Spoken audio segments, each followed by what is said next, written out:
যা ছিল তৃণমূলে তাই আছে বিজেমূলে, কিছু করার নাই। রং পাল্টেছে, চেহারা পাল্টেছে, কিন্তু পরিকাঠামো পাল্টায়নি, যেমনকার তেমন থেকে গেছে। বাড়ি যেমনকার তেমনই আছে, রং পাল্টেছে, বাড়ির মালিকের পরিবর্তন হয়েছে, কিন্তু বাড়ির কোনো পরিবর্তন হয়নি। তাই যা দেখেছি তৃণমূল আমলে তাই দেখছি বিজেপির আমলে। তৃণমূল আর বিজেপি তাদের মধ্যে কোনো আর মৌলিক কোনো ফারাক আমরা খুঁজে পাচ্ছি না। ধীরে ধীরে অদ্ভুত লাগছে। এটা কি পরিবর্তন, না এটা আবার প্রত্যাবর্তন? এটা কি পরিবর্তন বলবো, না গেরুয়া রঙের তৃণমূলের প্রত্যাবর্তন বলবো? তৃণমূলের জমানায় কলেজে পরিচালন সমিতির মাথায় যেরকম শাসক নেতারা থাকতেন, সেই ছবি কি তাহলে বিজেপির আমলেও দেখা যাচ্ছে?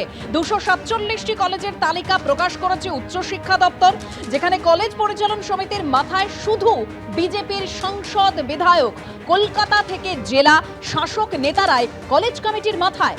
কলেজের পরিচালন সমিতির মাথায় রাখা হয়েছে সাংসদ বিধায়ক থেকে মন্ত্রীদের।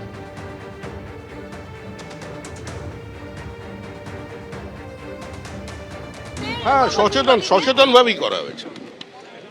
আমাদের সরকার, আমাদের শিক্ষামন্ত্রী মনে করেছেন এই মুহূর্তে ভিতরে যে অবস্থা আছে, যাতে আবার অধ্যাপিকাকে কেউ জল ছুঁড়ে না মারেন বা কোনো সময় কোনো মাস্টারমশাইয়ের বিরুদ্ধে কোনো ছাত্রী হাত ছিনতাইয়ের অভিযোগ না দেন, তো তার জন্য ভিতরে তার প্রতিনিধি দরকার, সেই জন্য তিনি ব্যবস্থা নিয়েছেন। বিজেপি ক্ষমতায় এসে বলেছিল ওরা দলতন্ত্রের বাইরে রাখবে শিক্ষাকে,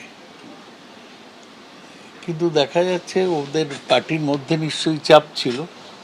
তবে আমি এটা মনে করি না যে এ নিয়ে হইচই করে কিছু হবে। তার কারণ এই গভর্নিং বডি চেয়ারম্যান পদটা অলংকারিক। ওদের যারা হয়েছেন তাদেরও শিক্ষা সম্বন্ধে বেশি জ্ঞানও নেই, আগ্রহ নেই। তাই এ নিয়ে আর হইচই করার কি আছে? বিজেপি যেরকম করার সেরকমই করেছে, শুধু আগে বড় বড় কথা বলেছিল যে দলতন্ত্র রাখবে না। শিক্ষার উন্নতি ওদের লক্ষ্য নয়, দলীয় কর্তৃত্ব প্রতিষ্ঠাই ওদের লক্ষ্য। যা ছিল তৃণমূলে তাই আছে বিজেমূলে, কিছু করার নাই। রং পাল্টেছে, চেহারা পাল্টেছে, কিন্তু পরিকাঠামো পাল্টায়নি, যেমনকার তেমন থেকে গেছে। বাড়ি যেমনকার তেমনই আছে, রং পাল্টেছে, বাড়ির মালিকের পরিবর্তন হয়েছে, কিন্তু বাড়ির কোনো পরিবর্তন হয়নি। তাই যা দেখেছি তৃণমূল আমলে তাই দেখছি বিজেপির আমলে। তৃণমূল আর বিজেপি তাদের মধ্যে কোনো আর মৌলিক কোনো ফারাক আমরা খুঁজে পাচ্ছি না। ধীরে ধীরে অদ্ভুত লাগছে। এটা কি পরিবর্তন, না এটা আবার প্রত্যাবর্তন?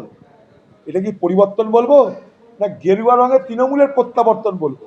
এবিপি আনন্দ, এগিয়ে থাকে, এগিয়ে রাখে।